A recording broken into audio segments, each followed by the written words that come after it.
निवडणुका नजरेसमोर ठेवून जनता दरबार हा भरवण्यात आलेला आहे। पालकमंत्र्यांच्या जनता दरबारवरून वैभव नाईकांनी आता टीकास्त्र डागलेले आहे। जनता दरबारात आमदार वैभव नाईकांनी प्रश्नांचा पाढाच मांडलेला आहे। जिल्ह्यातील शेकडो प्रश्न प्रलंबित आहेत।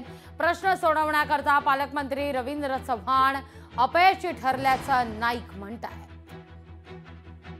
पालकमंत्री जनता दरबार घेत आहेत तो निवडणुकीचा एक फक्त फार्स आहे।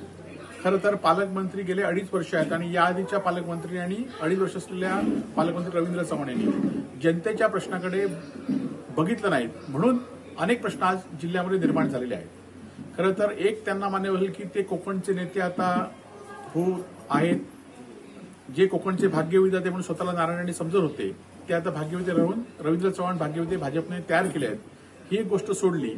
त्याचबरोबर जिल्हा नियोजनच्या बैठकीमध्ये या आधीच्या पालकमंत्र्यांनी विरोधी सदस्यांच्या बाबतीमध्ये जो अनुभव होता तो मात्र अनुभव रवींद्र चव्हाणांनी दिला नाही। तर लोकशाही मार्गाने सगळ्यांना विश्वास घेण्याचं काम त्यांनी केलं, परंतु जिल्ह्यातील अनेक प्रश्न आज प्रलंबित आहेत।